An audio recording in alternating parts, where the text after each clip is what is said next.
Oh my god, Emily, what are you gonna do for Rumspringa? I mean, I've got some friends that are gonna go to P-Town. I think I'm gonna join them. Oh my god, play some Xbox, drink some soda, get lit? Not me. I'm going to Berlin to join the Marcos Dance Company. Couldn't be me, sis, but have fun. Rumspringa is actually kind of wild. It's. Do they let girls do it, though? I don't think they let the girls. I don't think they let the women do Rumspringa. I would have to fact check myself on that, actually, though. I'm boldly starting this podcast talking about something I know virtually nothing about. I literally couldn't say, anything about it. Which is really telling, because, hi, welcome. You're listening to The Swamp. It's our podcast, and it's an acronym. Stands for some whack-ass movie podcasting. And Rumspringa is when Amish people get to leave to see if they want to join regular society or if they want to stay with their Amish communities. But as Dakota Johnson so dutifully notes in this movie, that she's not Amish, she's a Mennonite. Mennonites split from the Amish in the late 18th century for being too liberal. I think it's because they use running water or some shit. They use the scantest amount of technology. Yeah. And the hardcore Amish people are absolutely the fuck not. And they're no, don't worry. We're still not going to give women rights or anything. We're just going to have plumbing. And they're call yourself something different, please. It's embarrassing. Yeah. So Mennonites are different from Amish. I don't know if they have Rumspringa, but I thought this movie was Dakota Johnson's big Rumspringa. Honestly, yeah. Shouts out Luca Guadagnino for including that little bit. Shouts out to Luca Guadagnino for setting this movie during the German autumn for some reason that I've 10 articles later still trying to wrap my brain around. I love it. I don't know a thing about what we're talking about today. I just want to jump in and let you all know. I don't know a thing.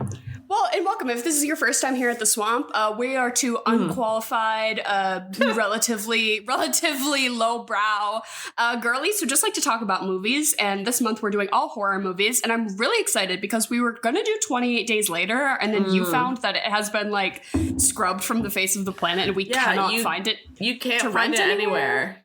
No, which is a theme this week because we were going to do that. I was really excited to watch it because I know it's very classic and I love to see Cillian Murphy on my screen anytime I can. But yeah, totally unavailable. And then after watching this, I wanted to watch the original version. And the only place that you can find it right now is the Criterion channel or the jankiest of free movie sites where the film is playing, but there's an ad in the top left corner running the entire time. It's crazy. So I have to corroborate this information because I did also immediately go search out the 1977 original and what was it called? Freebie? It was called something Freebie. Like that, yeah. Not even Free V. Free V, we know. This was called Freebie. And you couldn't figure out how to get that little ad away? Nope. And I didn't try. You had to pause the movie and then go down to the settings and then go back up and unpause it again. I've cracked too many illegal pirated movie pop-up ad situations. But it was awful. Yeah, there were ads. There was 3 minutes of ads every 6 minutes of film. It was really bad. I only got halfway through the 1977 original version before I was so annoyed by the ads that I had to turn it off. I was really enjoying it. I also had other things to do to go about my day, so I don't want to write it off completely. I would love to watch it another time. It was beautiful. And that is something I want to talk about because firstly, having not seen the 1977 version, can't speak to it all that much, but I do know that visually she is stunning. And then 2018, she didn't do it for me, if I'm being honest. That is wild to me because so we're talking about Suspiria, the 2018 Luca Guadagnino remake of the 1977 Italian horror classic, which the original is not in Italian, it's in English. I thought whenever I heard it's dubbed, right? Is it dubbed? Maybe I don't know. I just don't want to spread misinformation. Like I said, we don't know anything we're talking about.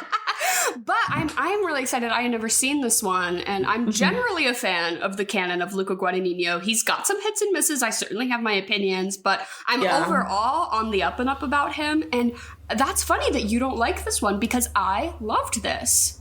Okay. Okay. I am going to say something controversial yet brave. I don't Please. know. I don't know if me in a few weeks or me down the line will agree with me now. Maybe I'm just high off of having just watched Tilda Swinton play 3 different roles. Okay, yeah, I didn't recognize that until after I looked up the movie. Of course. You have to. If you don't clock that in the first 3 minutes, this movie's an entire different watching experience. Exactly. Well, that's what it was. Watching Tilda Swinton just ham it up, I think... I'm going to say right now, I think this is my favorite of his work. I think this is better than Challengers. Wow. And I think it's better. I think I'd put this one at the top, and then maybe Challengers, then Call Me By Your Name, and then like Bones and All down below. What am I missing? What of his movies am I missing? That's all of them? Yeah, basically. And let's presumptively put the American Psycho remake like in the middle somewhere, right? Sure. Let's put that. Yeah. Let's put on that at the same tier as like Call Me by Your Name, right? Like it'll be good, but it's not gonna rock me. I hope it does. This is a remake as well, though, so I guess I can't criticize the foundational choice of a remake. Yeah. Luca for me is very hit or miss. It's either like I am really rocking with it, which is Challengers, and I hate to say it, but I do still love Call Me By Your Name. Or on the other side of that, there's this. It was fine. Or Bones and All, which I never really got into. Never got into as in never watched it, or started watching it and didn't care for it? That. Well, yes. I watched it once, and I think that maybe I wasn't like in the right mood to watch it or something, because I could see how that movie I could have enjoyed it on a different day, but it was not vibing with me. I was like, I don't fuck with this cannibalism thing right now. Maybe I'll give it a rewatch some years down the line, but I didn't really care for it upon its initial release. Yeah, but this one, agreed. I'd always just sort of glossed over it because, again, I was like, remake, I don't really care. Dakota Johnson, mid. So I just never, I thought it was about ballet, so I was like, ballet, whatever. But I was really glad that we watched it. I'm glad that that this podcast forced me to watch this movie, because I don't know if I would have really like sought it out of my own volition. And I was obsessed with this. I thought it was way too long, obviously. Yeah, it really lost me on that, I think. Slow pacing. Too long. Not a lot going on, if we're being honest. Like psychological thriller, meditating on the themes. Like, I get it. I just thought this movie was so beautiful, so well shot. I loved the cinematography. I loved the aura, and especially the performances, the acting, and I was engaged by the story. I was fully enraptured in what was happening. I don't know. Again, maybe I was just in the mood to like really sit down and watch a movie or something. Yeah, get witchy with it. Yeah, I did not touch my phone this whole time. Like, I was fully engrossed. I just thought this movie was really captivating, and I especially thought, of course, Tilda Swinton. This is the Tilda Swinton parade, okay? And that's what this is for me. Miss Thing was doing drag, and I was obsessed with it. I do want to sit down now and rewatch it, knowing what I know now. So, informing a little bit of my viewing, so I had known before that, like, I'd read, because the IMDb little thing popped up immediately when she was playing the therapist character, and I was like, oh my god, yes, that's Tilda Swinton. Like, that's Tilda Swinton in full prosthetic garb. Like, that's amazing. And so then I paused the movie and I did my little side research, which I definitely think made me like the movie more. And it was that Tilda Swinton basically is playing these 3 roles.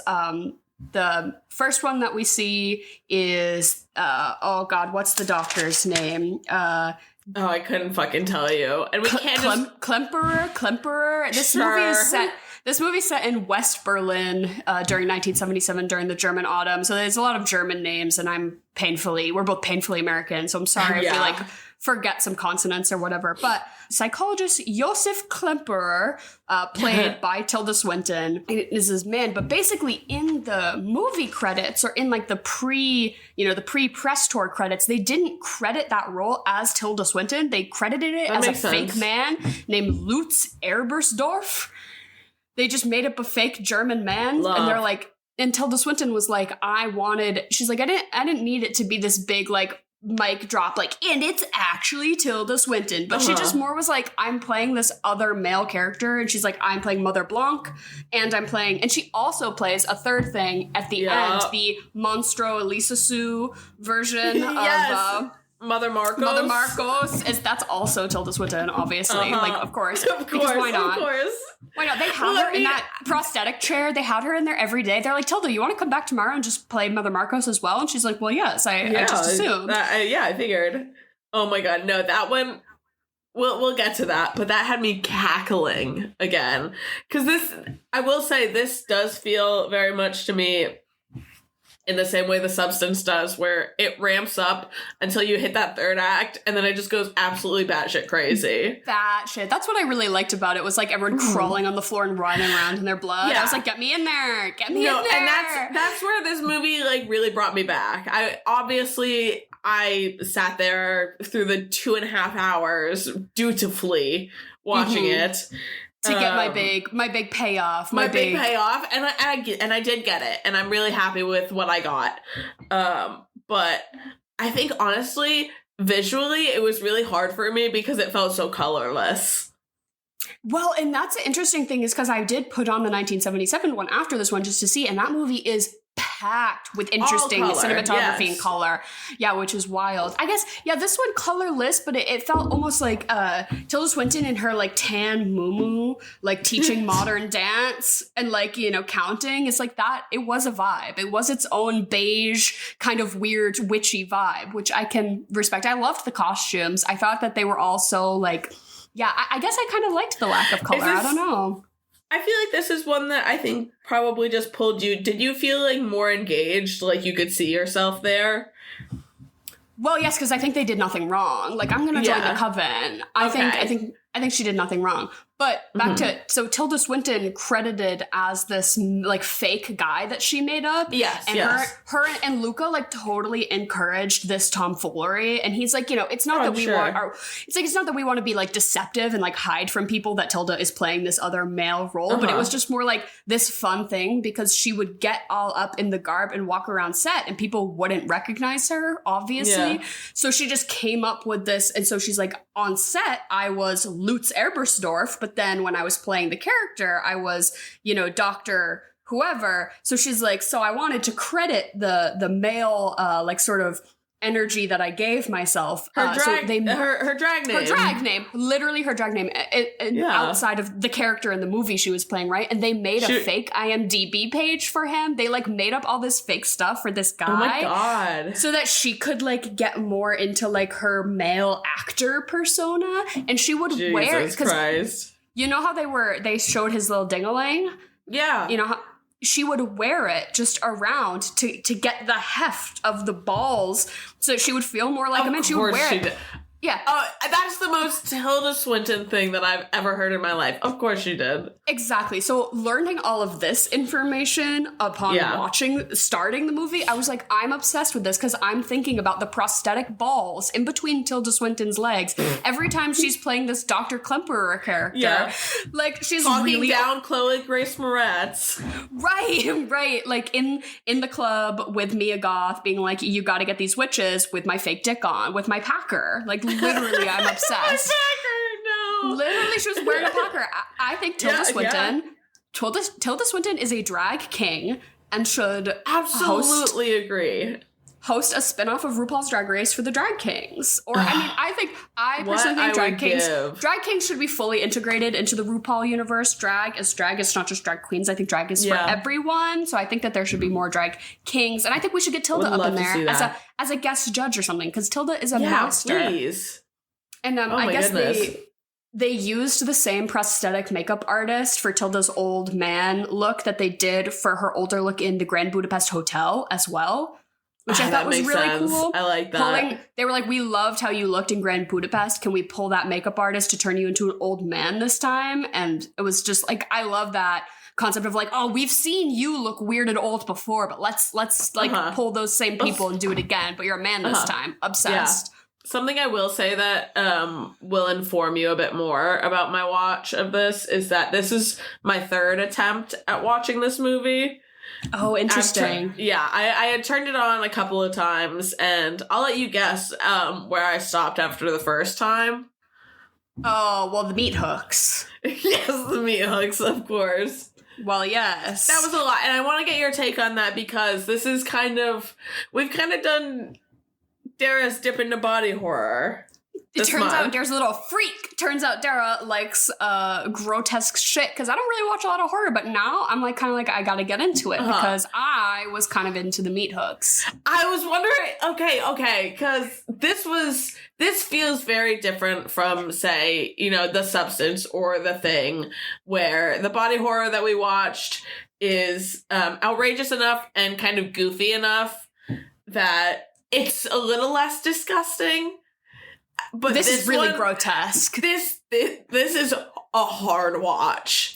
Yeah. Oh, it was, my mouth was open. I generally try to take into account my physical reactions to films upon my first time watching them, whether that be like smiles and laughing or like something negative, like gross feelings, because like, I think that is a telltale of effective art. So afterwards, I'm like, I was like, that made me sick to my stomach the whole time. And then I'm like, well, success. I'm sure that's what they wanted. Right. Yeah, right. They did it. I'm like checking in and I'm like, my mouth has been open for 10 minutes. I'm like, girl, you're starting to get like dry mouth because of like how much your jaw is on the floor from this.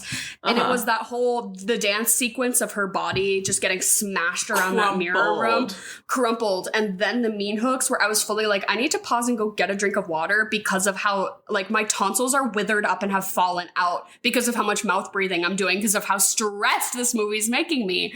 It's a lot. It was, I can appreciate some body horror, but this one was probably towards the side of it that I am not able to deal with. You would think like almost unnecessarily grotesque? Not unnecessarily. I would just say I don't have the capacity for that one. That's fair. It was a lot. I would definitely put this movie pretty high up on the like, if you don't want to be bothered with, visual disgustingness, like do not Which come. I can do visual disgustingness decently. Like, I think my capacity for that has gone up in the last couple of years. But this one was still really pushing it. But you with the body horror that we've explored this month, I feel like it has itched part of your brain. Do you feel like this one just falls into a category of like you just respect it because it made you feel so disgusting and not like doing something for you? Yeah, maybe. I also think that was a great point, that it felt a little more real and a little less like camp and silly or shrouded by sci-fi. Like with The Thing, like this one was very like, we're doing a disgusting thing to a human body. Yeah, and in the context of the story, it is just like, it's straight up mutilation. It's not anything. Just going to break every bone and show you every single time.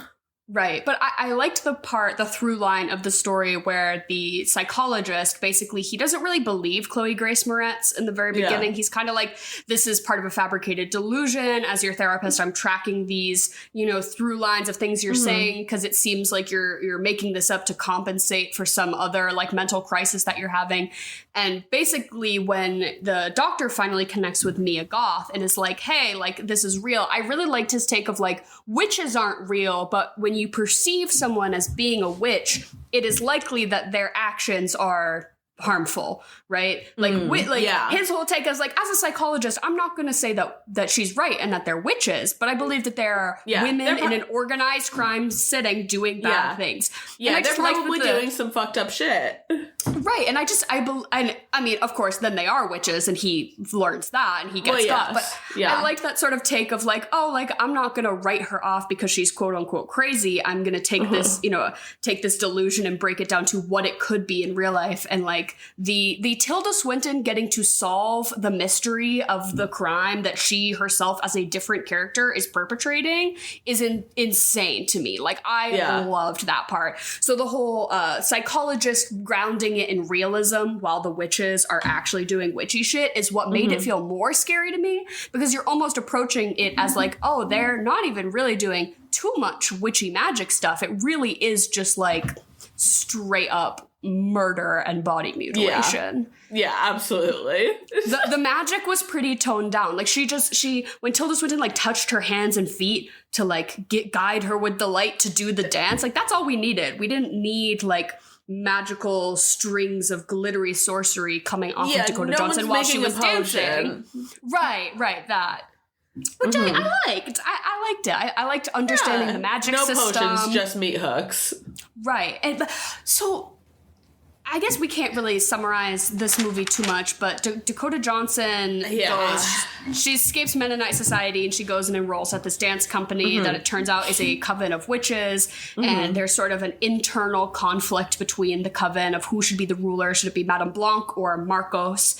And they vote and they keep Marcos, and Marcos wants to use Susie, who's Dakota Johnson's body, as her new host body. They're going to do a ritual where her witchy soul will then pass through, and then Dakota Johnson Susie will then be Marcos and can be the next leader, basically. But the very twist at the end of the movie is that we learned that Dakota Johnson has actually been Mother Suspiriorum this whole fucking time. Yeah. And that she says, I reject your proposal to be your new host body, and actually I'm with Tilda Swinton, Mother Blanc, Madame Blanc, whatever. And she's like, basically she's like, you've been running this like fraudulent, you say you serve me, but the way you go about it is not fucking chill with my witchy rules. So she kills everyone who supports Mother Marcos and lifts up the Blanc supporters. And then we move forward as a coven with maybe more ethical witch practices. Who's to say? I think so.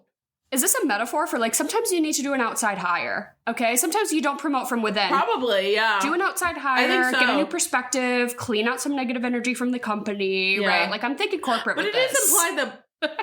it is implied that Blanc lives, though, correct? Yeah, I think so. So I was going to ask you, because her neck is broken, but then we do see Tilda Swinton, like, move her eyes around and display consciousness, and then Susie touches her. So I think I left the movie thinking that she would probably be healed, because she says, like, oh, she won't be with the dance company for a while, but I imagine that to be like, we're putting some witchy healing into her, and she'll be back for sure. Yeah, absolutely. Yeah, we got a Frankenstein's monster her for a minute, but she'll be around. But then the movie ends with Susie sort of extending a kindness question mark, or at least just like a truthfulness to Dr. Klumper to be like, I'm going to explain to you how your wife passed. Like, he had been thinking that they had been separated during the Holocaust. I think it was sort of implied that she was Jewish and got put in a concentration camp, and that he was a white Aryan man. And so that he... thought after all these years that there was a chance that he could, find her again, or that she was out there, because he truly didn't know what happened to her. And Susie's like, hey, I'm a witch. I'm all knowing. I'm going to let you know that, your wife did die in a concentration camp. Fucking sad. And then he's so sad by it that she just wipes his memory afterwards and was like, shouldn't have done that. Here's the kind thing to do. Wipes his memory of everything and then just dips. And I'm like, honestly, I know that's unethical, but I'm like, that's more ethical than what fucking Marcos was doing. Yeah, truly. So I kind of support Miss Susie.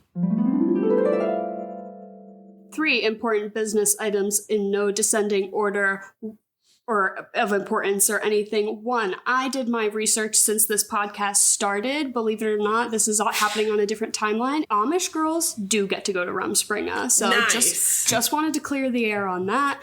2nd, at my job today, 2 people got stuck in an elevator, and one of them was a man leading a class on how to become a soup master, and I had to tell all the ladies who were wanting to learn about soup that the soup master was stuck in the elevator. So that was how my day has been today. And 3, we're here to do chocolate or vanilla.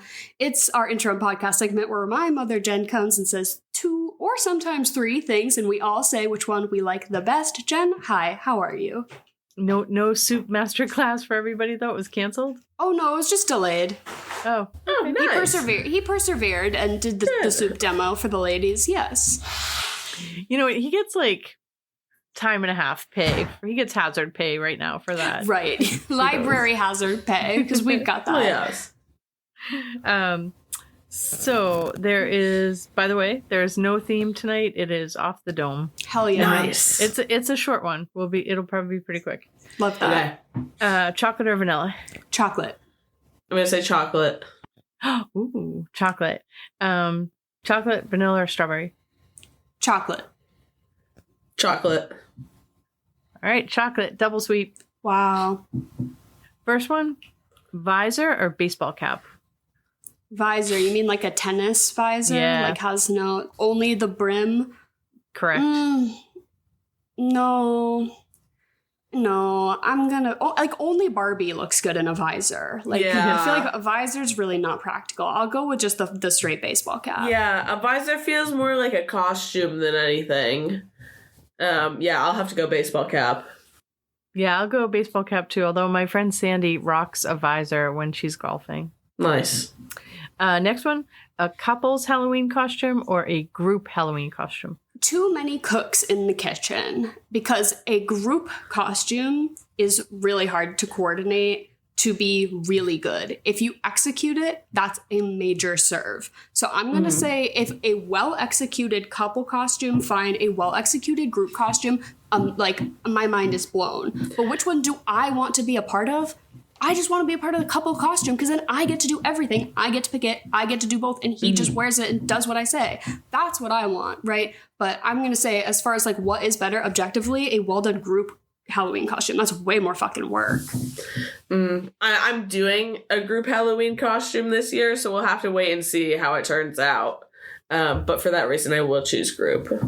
Will you say what it is? Or... Will you reveal what you're being? You don't want to say? You're being coy? I don't think I want to, actually. Henry and I were just SpongeBob and Patrick. A very low stakes SpongeBob and Patrick couple's costume for a party this past weekend, which I don't think I'll be dressing up again, TBH. So that was it for me. Wow, that was your... wow. Low energy Halloween for me this year, I know. I just did a Ren fair, so I'm kind of burnt out on making myself costumes at the moment. Fair enough. Next one, go to the gym or walk outdoors. Ooh, walk outdoors. I feel like it's crispy autumn right now, right before it becomes chilly autumn, and we're getting into that it's too nice not to seize it before it gets nasty out here in New England. So I've been trying to get outside to appreciate before the seasonal depression really gets me, right? I'm letting the sun hit my skin and shit. So I'm going to take a walk outside on this one. Yeah, I took a walk outside after work today. I feel you. I'm definitely trying to jam pack all the nice little walks that I can in. So I'm gonna choose walking outside. Same.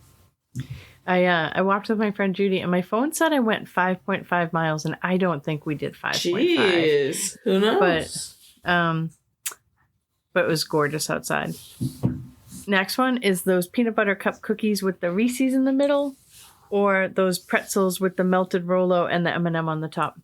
Both of these are classic, potluck Christmas time dishes. For those who don't know what Jen is talking about, the first one is you just take bog standard peanut butter cookie dough, but you put it in a little cupcake tin, and then you put a fucking Reese cup in there. Some people do it with the Hershey Kiss, but I like it. I do it with the Hershey Kiss. I like it with the double peanut butter, because then you get the peanut butter cup with the peanut butter cookie. Is my preference. And then the other one is you take a pretzel and then a Rolo, which is a little caramel candy. You put them in the oven so they kind of melt, and then you just decorate it on top with a little M&M, or sometimes people make them look like reindeer or whatever. It's a very customizable and accessible snack. They're very easy to make, and they taste really good. But I'm gonna have to go on the peanut butter cookie on this one. I would destroy those peanut butter cookies right now, Jen. You just put a craving into my head. They're so easy to make, and they're so yummy. Yeah. Let's see. The hardest part of making them is unwrapping the Reese's. Yeah, totally. Because they're the best peanut butter to ratio you can get in a Reese's cup, in my professional opinion, is the individually wrapped mini sizes. Not the mini minis, but the normal minis. Yeah, I have to agree with you. I have a hard stance on this, because then the two that come in the package, too thin. The double stuffed ones, it's too much. It's all about the chocolate to peanut butter ratio. One time I got my nephew a big bag of Reese's, and I left them in my car, and they melted. So I gave it to him anyway. The mini ones, so it was just sort of a glob. Oh, you can still eat that for sure. Yeah. Stick it in the freezer and then kind of gnaw on it. That'd be kind of nice, actually. Next one is American cheese or cheddar cheese on your burger. Both. Well, the answer is both. You want a slice of each, but Lately, Oh, wow. I've been loving melted American on a burger. American just melts different. That's what I want. But of course, I want cheddar for flavor as well. So I do want both cheeses. But on the burger specifically, I will be saying American. Ugh, I think I want cheddar every time. Like, I know American is built to melt. I get that. But flavor-wise, that's every time. Yeah. Cheddar. Yeah, I agree with you guys. I like the taste of cheddar, but oh man, the gooiness of melted American cheese. I'm going to go American. Next one, stuffed shells or lasagna? I feel like lasagna is a little bit more manageable because you can sort of attack it like a plainer field rather than like an individual mess, because you're committing when you take the shell to the whole shell. And sometimes it's like, well, I don't want 4, but I don't want 3. I want like 3.5. Whereas lasagna, you can just cut yourself a bigger piece of lasagna. So I'm going to say lasagna. And Garfield, of course. It's tough. What's iconic about a stuffed shell? I don't know, but I do. I just really love a stuffed shell. I think I'm going to have to go with it. I'm going to go stuffed shell on this one. Yep, same. Stuffed shell, definitely. Just something about them. Every time. Next one, Legos or adult coloring book? Legos. I can't shame an adult coloring book, but it's not for me. I fantasize. When I'm in a really bad depression, I go onto the Lego website and I sort by price, high to low. And I look at the craziest shit you can get on Lego, like all of fucking Mordor. Oh my God. So cool. If I was rich, at the Lego store. Yeah, they have some amazing ones. Oh my God. A Lego set. Because that's something that excites me. I'm not getting excited about an adult coloring book. I'm sorry. Same. Legos for me, for sure. I don't turn down adult coloring if people are doing it, but in comparison, though, definitely it's no contest. Yeah. I have a vase of Lego flowers in the middle of my dining room table right now, and they look amazing. Yes. You and every household in America should have the Lego flower set. Like, it should just be a staple at this point. With the IKEA Malm and those wooden spoons from Marshall's, you know? Yeah. Mm-hmm. Next one, Tom Holland or Paul Mescal? In Both what are sense? 28, by the way. Just either or. What do you like better? I know Paul Mescal's really having his moment right now, and he's objectively like so much better of an actor, and he's the right choice, but he has not impacted my life the way Tom Holland's portrayal of Spider-Man did. So did you guys fucking hear that Tom Holland just got cast in a Christopher Nolan movie about vampires? I think I did. Yeah, I wasn't sure if that was real or not, but wild, because he has not really proven to anyone that he can actually act. So that's a wild choice. But I would love to see. I would love to see him do a good job. But I was really starting to think that he was just gonna rock like being Zendaya's house husband, and I was gonna just love that for him, right? Like, do a couple Armani campaigns a year, like whatever. Absolutely. Do it like a lot of stage. He was like just in a Romeo and Juliet stage production or whatever. Like do some local West End shit in London. He's like strictly doing passion projects and like 1 or 2 things a year that'll make like a little bit of cash, but it's not acting. I'm pretty sure he still has to be Spider-Man until they let him go as well. Like, yeah, we'll see when that is. They're not gonna, even despite the fact that Peter Parker should never be old, just get a new teenager. But anyways, I'm still gonna pick Tom Holland. Even though I'm excited for Gladiator, I'm still gonna pick Tom Holland. Yeah, I have expressed in so many ways my love for Paul Mescal on this podcast. You can just go back and listen to it there. I'm going to go for him. Yeah, I'm going to go for Tommy Holland. Last one. Here's the triple. Paradise by the Dashboard Lights, Stairway to Heaven, or Radio Gaga. Ooh, you kind of caught me in a meatloaf phase, Jen. I'm not gonna lie. I've been queuing meatloaf as of late. You know, it's that time of year. So I will be choosing Paradise by the Dashboard Light. Yeah, I think I have to join you there. I do love that song. That is classic karaoke, screaming in the car. Mm-hmm. Yeah. We had a full dance to it in college. Love. But no, I am picking Radio Gaga. I love that song. Fair one of my enough. all-time That's faves. iconic.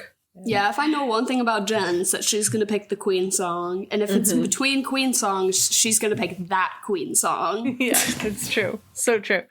But that is it for Chocolate or Vanilla tonight. Love that. Thank you so Wonderful. much. We love a no-theme little chocolate or vanilla moment. Stay safe out there. Don't get stuck in any elevators. And Jen, we will see you next week. All right. I love you guys. Have an awesome night. Love you Bye, too. Jen. Bye.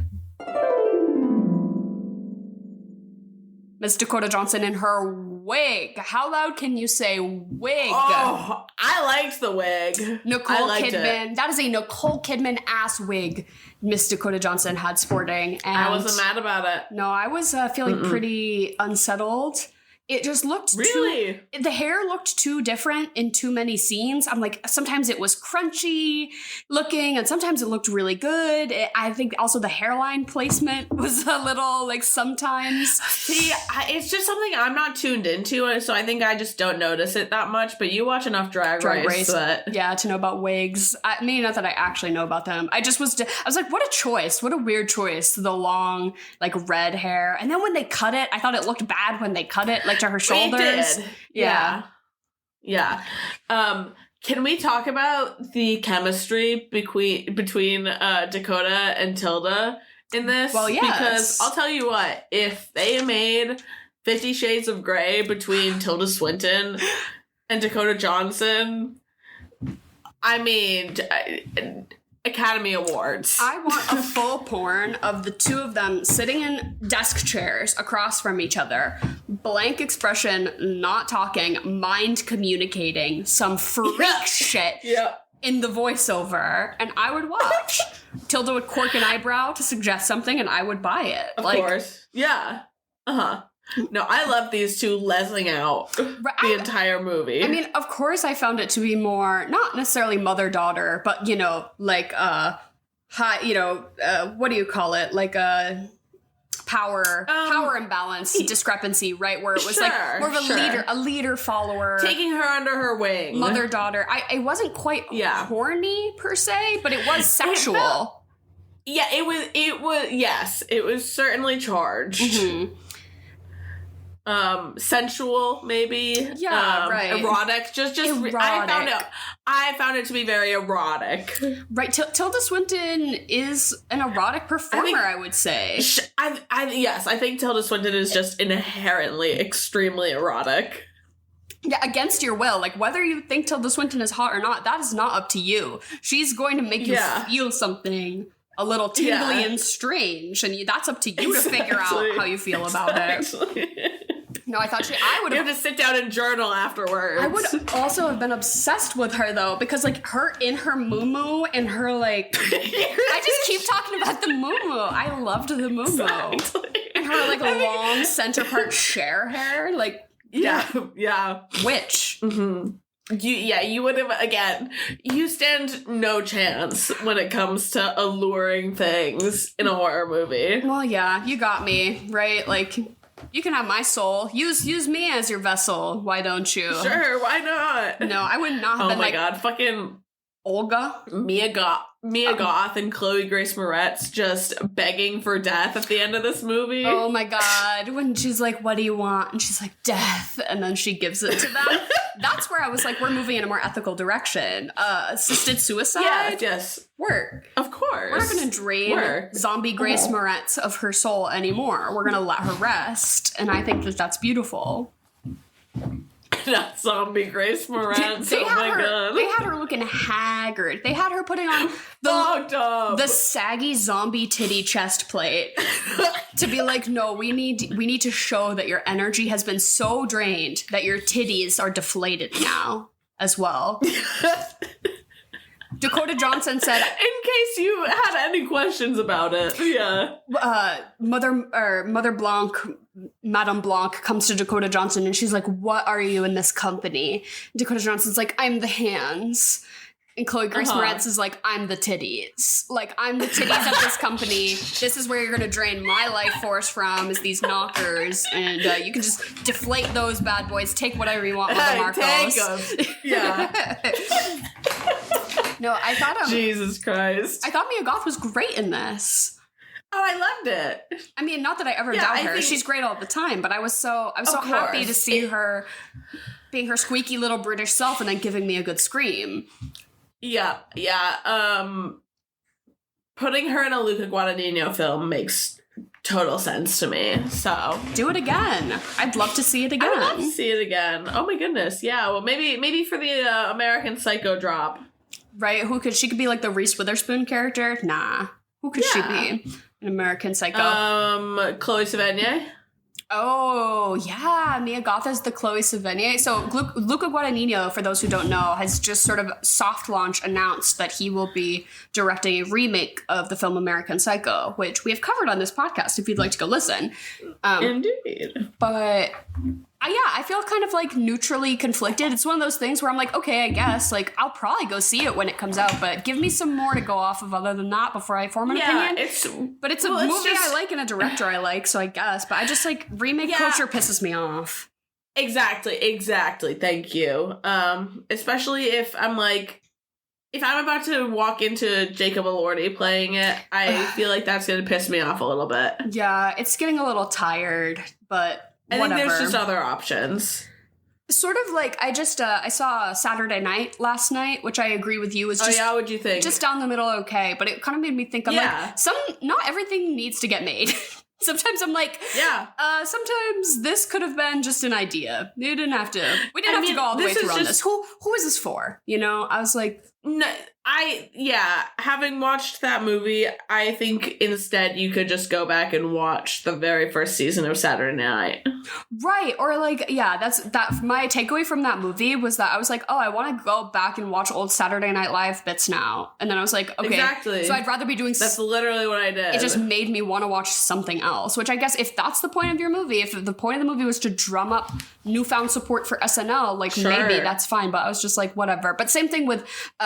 an American Psycho remake, I'm like, do we need this? Could you have taken the core ideas at what you want to express and come up with something new, maybe? But again, I don't want to criticize Mr. Luca because this Suspiria is a remake and I really enjoyed it and I'm glad that he made it and I feel better off having seen it. So whatever, who am I to say? Good. Yeah, fair enough. I will say that visually, the one thing that I really did appreciate was those dream sequences where Tilda was like sending. Yeah, I believe she was sending all of the dreams of all of the witches in the coven like to Dakota Johnson's brain, basically, and it was just like a fucked up.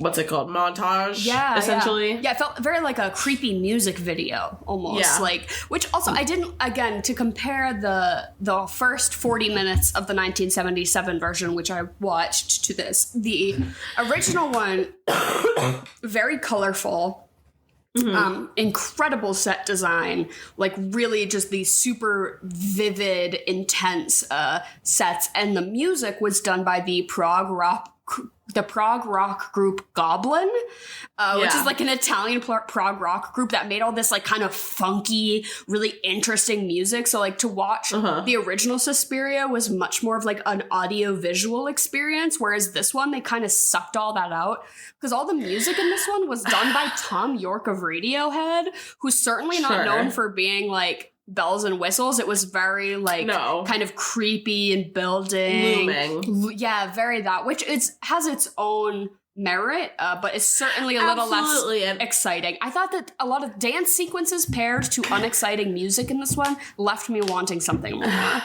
It's a movie about dance. Yeah. Let's pick up the pace. I just like to be visually entertained, and I really didn't feel like I got that until everything went red when we were down in the crypt and Tilda looked like a big fat worm with her sunglasses on. Well, the sunglasses had me scream laughing, I will say. But that is the part where I didn't mind all of the movie being so gray and brown and colorless leading up to it. Yes, because it pays off. Then when we get the red, I'm like, yes!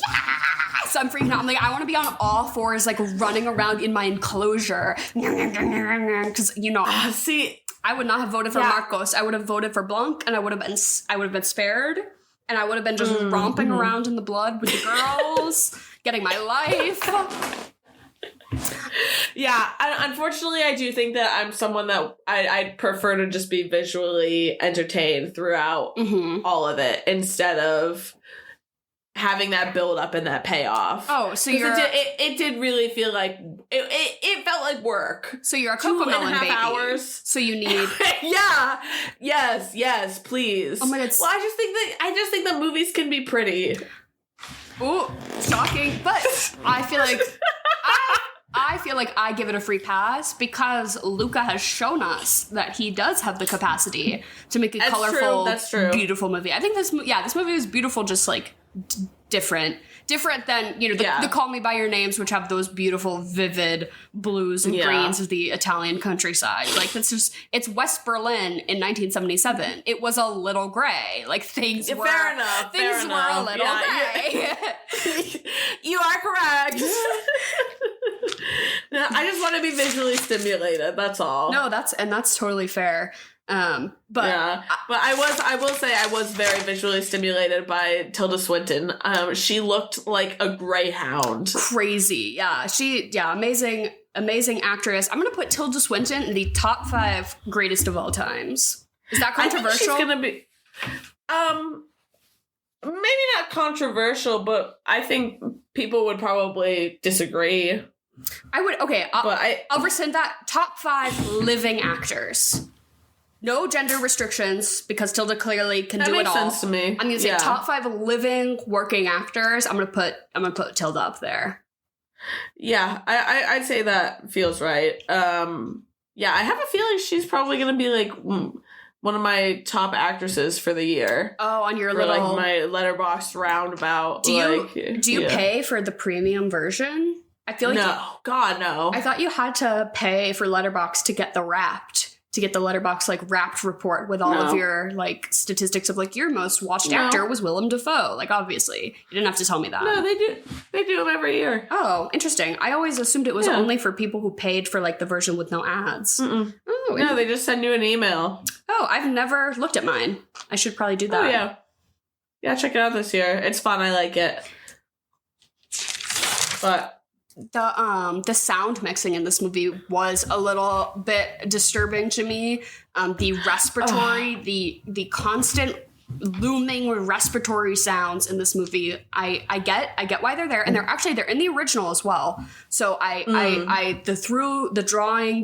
the through line we're taking from the original. I love it, but it truly got in my head where I'm like, do I have emphysema right now? Am I wheezing? I was like, is this sound coming from inside my body because of how ambient the unsteady breathing noises were? That made my hair on my arm stand up in a way that I liked a little less than the creepy meat hook. The creepy meat hook made me gag for my life, but this was a looming creepy feeling that I was like, oh, I could hair standing up on the back of your neck. I'm like, I could have gone without the breathing. No, this movie, I'll tell you what, this movie made me realize that I need a fucking surround sound system because my speakers were clipping out so much, and I feel I think it took away a lot.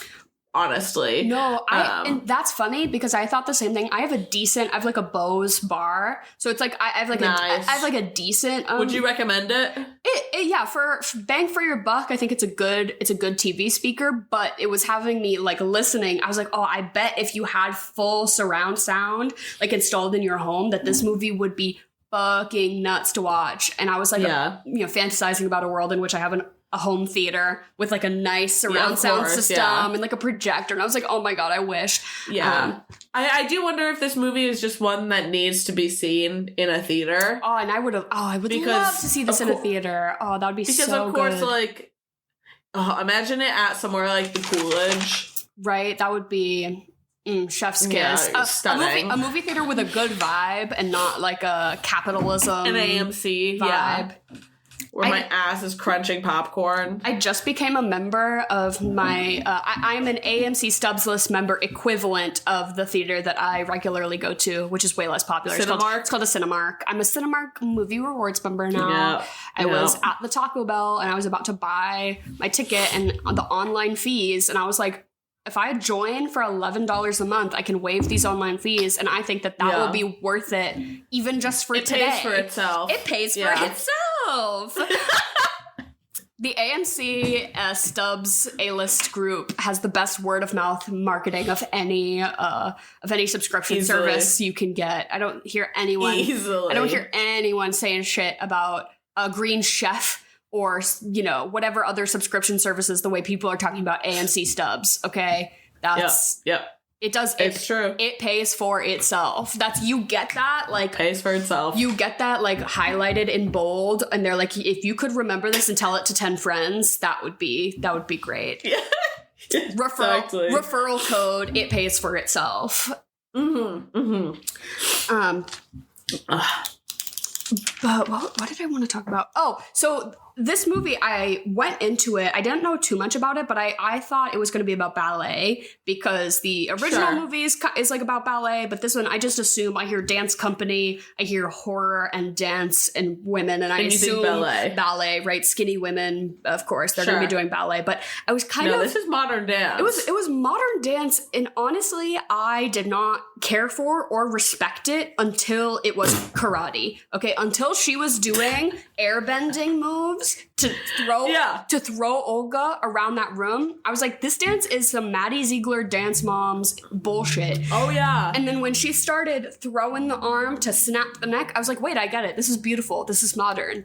I get it now. I'm like, she looks great. I'm like, I would pay money to see this. I fully understood the vision once it became violent. What does that say about me? What did you think about the actual dance sequence because the entire movie is them basically practicing this big dance that they're going to perform. Yeah, right. So we get two big dance numbers. The first one is sort of like for an audience and is maybe just like more of a performative thing to keep up the appearance of a dance company, right? Because they're not doing any actual like ritualistic stuff during this one per se when they're all in the red ropes. Yeah. Right? I think they're just doing, even though it feels like it. It feels ritualistic, but I don't know, because that's not the transference of the body spell. No, there was nothing going on there from what I could tell. So they're just doing like witchy dance moves, but I liked that whole scene particularly because I didn't find the dancing to be super engaging, but it was cut with the scenes of Mia Goth's character just like going into the catacombs and discovering the dead bodies and basically like or not dead bodies, but you know what I mean. But basically her unveiling the climax, the turning point of like solving the mystery of the film. And I thought having those two things at the same time kind of kept me engaged because I was like, I don't really care about this dance, but I do care about Mia Goth's and like, you know, her shattering her shin bone and then having the weird oh, that was disgusting. The great silver eyeballs, like her eyes change color and she goes into the trance. That element of it, and of course the choreography does not feature Mia Goth prominently until she shows up, and then suddenly she's the main bitch, and I'm like, well, real convenient of you to show up just as the choreo is getting to your big moment. Just in time, but her in the trance and then, you know, dancing on the broken leg, that is what made that scene really cool to me. And then of course then we get the next dance scene, which is the big ritual where they're being mad weird with it, they're running around on all fours and they're getting into it, and then I'm like, this is the dance that I'm more into, and that's what we can focus on, because I was like, the first dance I don't fucking care, but the big ritual dance I was like, yes. Well, I did love the costuming for the first dance. Yeah, the red ropes. Yeah, if you're gonna get me with modern dance, you definitely got to do something like a fun costume or something. Neat. Yeah, because absolutely the Maddie Ziegler, like I'm in a beige leotard and I'm just gonna like do some emoting through my body doesn't really connect with me. I don't like watching. I don't know.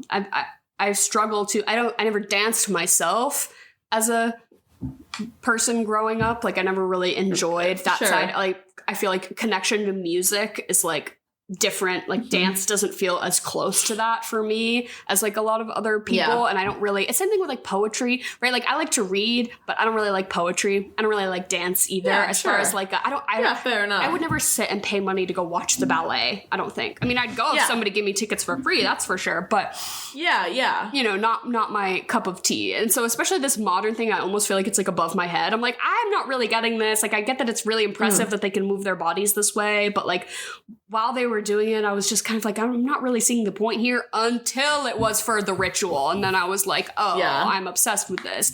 Yeah, the purpose behind the movement, I guess. Absolutely. Speaking of the ritual, can we jump in here to our regularly scheduled programming? Because I would love our ritual to do our ritual. And I want to pose the question to you: fuck, marry, kill all of Tilda Swinton's characters. Yeah, of course. So I think I'm gonna have to kill Marcos.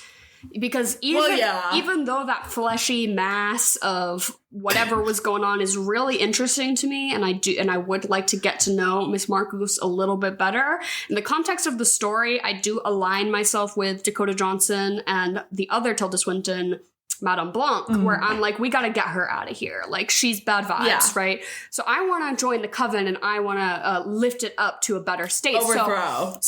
You're joining it, and you're throwing a coup, right? And so I'm gonna join in. I'm gonna kill Mother Marcos. I'm gonna marry Mother Blanc. Because then I can be like a support within the rising community that we will then establish and flourish post Marco's death. And then I guess I'll just have sex with the psychologist. You might as well, because right? that's not really... I don't need to marry him. I don't need to be his second, much younger wife. That's not a vibe I need to curate, per se. Yeah. What about you? Yeah, absolutely. No, I totally agree. I think that's the right thing to do. I want to join the coven. I want to be a helping hand there and uplift it. But like... oh my god, sorry. No, that's okay. Fucking Mother Marcos could be interesting. That could be an experience. Well, what's she got going on? I feel like there's a lot going on. She had like extra limbs attached to her. Like a weird... She was very much giving Monstro Elisisu. Yep. I loved it. Yeah. And did you bring that up on our Patreon episode? Because you had recommended Suspiria as a follow-up in a recent film, no? Or maybe just I probably did. I don't know. Comparatively for body horror, because it was very that. But I didn't even mind that it was like similar. I might have. I don't know. I couldn't say. And then what are you gonna eat and drink? You're throwing your little Suspiria party. We're all gonna wear our red ropes, and we're gonna do a dance. Yeah. I think this is easily, for sure, a red wine movie. No question about that. This is a red wine movie, if you ask me. And then I'm thinking East Berlin, West Berlin. I don't know which Berlin. I don't even know where I am. But I know it's gray. I know it's dull. You know what I want? Goulash. What is goulash? Inform me. It's like a beef stew. Oh, okay. I've never had it. Yeah, something like that. And when people say goulash, that word is giving like slop to me. Is it like it's like a sloppy stew? Is there cabbage in it? Yeah. No, not that I'm aware of. That word is projecting images of cabbage into my mind. Maybe I'm just interesting. Maybe I'm stereotyping Eastern Europe as a cabbage heavy place. Yeah. Yeah, I think you are. What about you? I just want to watch more Tilda Swinton, to be frank. Like, after this movie, I just want more. In reality, I put on the original because I was like, I gotta see what this is about. Like, immediately after the movie ended, I was like, I need to seek out this 1977 version. And I put it on, for a little while. I did not finish it, but I really enjoyed it. And it was almost the inverse, right? It was like a lot less substance and intense, detailed, intricate storytelling, and more of like really cool visuals, really cool music, which is almost what you want after this, right? It's like a really good... That's what I want. That's exactly what I want. It's a really good change of pace. So I would actually highly recommend putting on the original. Yeah, I'm gonna agree with you so hard on that. But I also want more Tilda Swinton all the time. And a recent movie that obviously a movie that came out last year that I didn't get to see, but I really wanted to, and it's been on my list, is Problemista. Oh, yes. And she's in it, and there's just this really fucking funny scene that was used in a lot of promotional material where Julio Torres, who plays like the main character, and Tilda Swinton are talking about like which like business operating software they use at this job, and she's like, well, we use QuickBooks Pro, or whatever they fucking say, and it's just like her delivery is so fucking funny that really made me she's cracked, right? Yeah, in that movie, and so I haven't seen it. Greta Lee's in it too. Like, I really want to see that movie. So this would be, as I'm high on my Tilda Swinton train, I would like to continue to see other Tilda Swinton works I have not yet seen, and that is one of them for sure. Absolutely. No, I think that's a great recommendation. I'm gonna hard agree with you on both of those. I think those are both two really great options, but I know I myself will be searching for the original. Right, and if you end up watching it on Freebie and there's a little ad in the top left corner, it was like this weird ad that continued to run. Sat there. It was really annoying. So what you do is you just have to pause the movie and then hit play, and then pause it again, and then hit play again, and then it'll go away, right? You just have to click buttons until that was always my hack growing up for when you find movies on 123freemovies.com. Yeah. Is you have to click a bunch of I forgot my history. Yeah. You got to click a bunch of fake links before you find the real ones. So it's a lot of like closing out of extra tabs and returning to your source. But there's also some like weird like interactive ad that I had to like click on. It was bullshit. It made me really pissed. I'm sure. But it was free. Yeah. But at my Suspiria party, I am going to serve you a gimlet with basil syrup. I think that this, like a gin, like a herbal, the basil's bringing some herbal natural flavors, but it's still a gimlet, so it's going to get you where you need to go. I think you maybe don't want to don't want to be too drunk for this movie because you're going to get scared. So you're going to just want to sip on your gimlet, I think. But this is the kind of drink that I imagine that Tilda Swinton and her really chic like Mother Blanc get up, she's gonna like hand me a delicious cocktail, and and it's gonna have like notes of freshly cut grass or some shit, and I'm gonna take one sip and I'm gonna be convinced. I'm gonna be like, you got me. And they go out like to like a restaurant or a bar or something, and they're all drinking these cunty little German beers, which I thought were really cute, but I don't like those. I don't fuck with beer, really. And I could not in my searches figure out what 1970s brand of German beer they were drinking. Yeah, like really. And I think everyone at your party needs to bring chicken wings because of that scene where Tilda Swinton is eating the chicken wing and gnawing on that bone and eating the little tendony bits. And I thought that was such a choice that I was like, I want everyone. That was a lot. One person's bringing buffalo, one person's bringing some honey mustard, somebody's bringing like a chipotle spicy one. Everyone bring a different wing and we can have a little wing party. I'll bring Fair enough. I'm a ranch girl, but if you like blue cheese, you can bring your own blue cheese. I think a wing party during Suspiria would actually be really fucking funny. Yeah, that feels like very carnal. Yeah, right. And I want like the sauce. I want the sticky red sauce to be on my face and my hands when the movie ends. That's what I want. Yeah, fair enough. And what are you going to rate this? I'm going to give it a 6 out of 10. Ooh, I'm going to give it like an 8. I really liked it. Again, nice. I think this might be a high 8 that I later will rescind to be like a soft 7 later down the line in my future. But I will be hard recommending this movie to anyone who I think would enjoy that level of intensity, but like specifically for Tilda Swinton. I'm like, if you're a Tilda Swinton girl, you have to see this. Like, absolutely. Elevates her as an actress even more than I thought it could, and I will put this as one of my favorite of her performances. Not once, not twice, but thrice. Nice.